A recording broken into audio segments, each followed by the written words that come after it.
Hey everybody, this is Reggie, aka the Reginator. I wanted to talk about the midterm results. What a turnout! It was, all in all, it was pretty good. It definitely wasn't necessarily a big red wave, nor a big blue wave. Matter of fact, it was an even smaller blue wave turnout than it was a red wave. Really, let me rephrase it. I think it was a red wave, but the Democrats were also really, really energized, just not as much as the Republicans were. And that's why we were able to do so well. We actually did pretty well, even though it was kind of tied. Republicans did really, really, really well. We gained in the Senate, and we only lost like, what was it? I think between 23 and 26 seats in the House, which is really, really, really low because most presidents lose in the House, and we like have the least losses in the House, according to history. Most presidents, when they get the midterm, the House usually flips a lot more. It did with the Clintons. It did with the Bushes and Obama. So we didn't lose that much in comparison to what history would have projected, which is really, really good actually. So it Republicans did stand up, and a lot of us came out. A lot of us came out, but it was a close call. Ted Cruz in Texas and Beto O'Rourke, there was only a couple of points between them, and Ted Cruz was only a couple points ahead of Beto, and he should Beto should have never got that close to Ted Cruz. Ted Cruz should have beat him by a landslide. But then again, Beto did have a lot of money, like in his campaign. So many celebrities vouching for him. Everybody in Hollywood just pitching for him. So basically Beto had like culture and pretty much all the mainstream media figures behind him, and so that explains why he was even able to get close to Ted Cruz.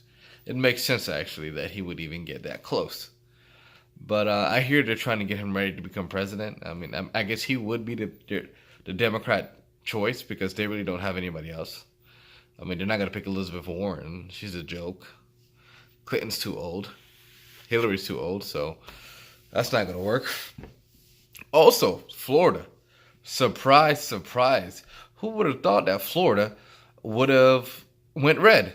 Andrew Gillum seemed like he would totally be the governor of Florida. He's black, he's young, he looks young, and he's handsome, and he's a lot more charismatic than Ron DeSantis was. And Andrew Gillum had Obama backing him and all these celebrities backing him also. And still, he lost. So, to be honest, yeah, it really was a red wave. Think about it. We didn't have nobody supporting us. Nobody in Hollywood. We didn't have, we didn't have like major donors like a lot of these Democratic people had, like Beto, Andrew Gillum, and Stacey Abrams. Even Stacey Abrams lost. I'm from Georgia. I voted Brian Kemp, of course, but even Stacey Abrams lost, and she had Oprah behind her, and Will Ferrell. Will Ferrell came to my college down the street at Kennesaw State University to pitch for Stacey Abrams. Oprah went knocking door to door to support Stacey Abrams, and Stacey Abrams still lost. And you know what? I credit all these major Democratic losses. I give credit to alternative media. It's because of alternative media and the internet and YouTube and giving us a platform to speak our mind is the reason why these Democratic big figures did not win. Because people are tuning more in the internet and paying attention to regular people that have a camera in a room just like this. They're paying a lot more attention to us than there are celebrities. Celebrities, they just don't have that much weight like they used to have. Hollywood just isn't as important as it was before, and that's thanks to social media, and that's thanks to platforms like this, which creates a new form of celebrity and a new form of news. And the most popular news that is on YouTube is news like, you know, conservative podcasts and Republican and um, podcasts.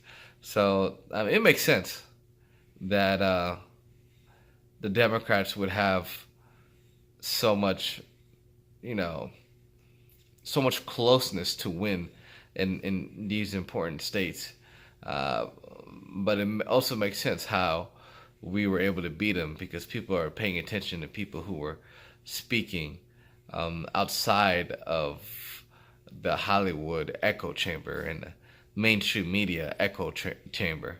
And in a sense, we are becoming our own echo chamber ourselves here on YouTube. And I think there's a lot of weight in what we're doing. I think there need to be a lot more voices of reason being spoken to on platforms like YouTube, as long as we can, at least. Um, what else was I gonna say? I was gonna say something else. Yeah, yeah. I think that's all I got, man. I'm really happy about the turnout. I'm really glad that the House went to the Democrats, because think about it like this: if the Democrats would have lost, there would be riots in the streets right now. People would go buck wild. People would say the system was rigged. The left leaning people and Democrats would be looting and rioting and protesting if they didn't get any kind of win. It would have caused more division in the country if Democrats didn't get some kind of power. And the Democratic Party probably would even encourage people to go out in the streets and protest and testify and riot and get into the faces of Republicans. So it would have caused more division if the Democrats didn't get any kind of power. So I believe it was a good thing that the Democrats got the House, and it's good for Trump, because Trump works best when he has something or someone to beat on. And if everybody's on his side, then he kind of gets kind of boring, because he's at his best when he's when he's in a fight. He's most interesting when he's in a fight. So the fact that has to continue to fight, that's going to work out better for him, because that's when he shines the most, is when he's fighting. But yeah, that's all I have to say. Thanks you guys for listening. Subscribe to support, and I'll see you guys in the next one. Thank you.